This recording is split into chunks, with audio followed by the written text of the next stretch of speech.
નમસ્કાર મિત્રો, વોટ ગુજરાતી સમાચાર ટીવી યુટ્યુબ ચેનલમાં આપનું હાર્દિક સ્વાગત છે મિત્રો। દેશ અને દુનિયાભરના તમામ તાજા સમાચાર સૌથી પહેલા જોવા માટે અત્યારે જ સબસ્ક્રાઇબ કરી લેજો મિત્રો। ત્યારના સૌથી મોટા સમાચાર સામે આવે છે। જી હા, આપણે જણાવી દઈએ કે ત્યારમાં ખૂબ જ મોટા સમાચાર સામે આવે છે મિત્રો। મળતી માહિતી મુજબ આપણે જણાવી દઈએ કે વરસાદી માહોલ વચ્ચે અંબાલાલ હાજા ગગડ્યા મિત્રો। એક આગાહીથી કરોડો લોકો આવી ગયા ટેન્શનમાં।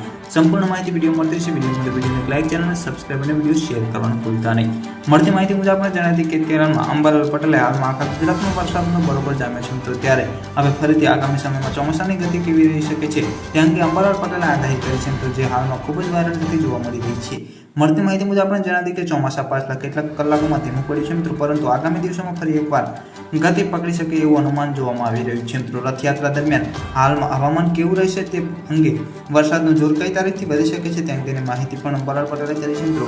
વધુ માહિતી મુજબ આપણે જણાવી દઈએ કે પોતાની નવી આગાહીમાં અંબાલાલ પટેલે 7મી જૂન માટે વરસાદની શક્યતાઓ વ્યક્ત કરી છે, જે અમદાવાદમાં સહિત મધ્ય ગુજરાતના ભાગોમાં વરસાદ ખાબકશે મિત્રો। આવામાં અમદાવાદમાં પણ વરસાદ થઈ શકે છે તેવી શક્યતા કરવામાં આવી છે મિત્રો, જ્યારે ગુજરાતના ભાગોમાં વરસાદ ખાબકશે મિત્રો। આવામાં અમદાવાદ ભારેથી અતિભારે વરસાદની શક્યતાઓ પણ વ્યક્ત કરી છે મિત્રો। વધુ માહિતી મુજબ આપણે જણાવી કે જે લોકો માટે અને ભક્તો માટે ભારે ચિંતાનો વિષય બન્યો છે મિત્રો। જો કે હવે ચારેકોર ચર્ચા છે કે આ વખતે રથયાત્રાના દિવસે કેટલાક ભાગોમાં વાદળો આવવાની શક્યતાઓ છે મિત્રો, જેના કારણે કેટલાક ભાગોમાં છાંટા થવાની પણ શક્યતાઓ છે। વધુ માહિતી મુજબ આપણે જણાવી કે સિવાય ગાંધીનગર, પંચમહાલ, બનાસકાંઠા, દક્ષિણ ગુજરાતના કેટલાક ભાગોમાં ભારેથી અતિભારે વરસાદ ખાબકશે મિત્રો। આવી પણ અંબાલાલ આગાહી કરાવી હતી।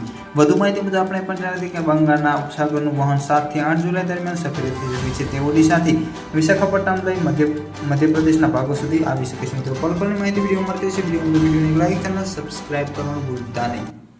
ધન્યવાદ।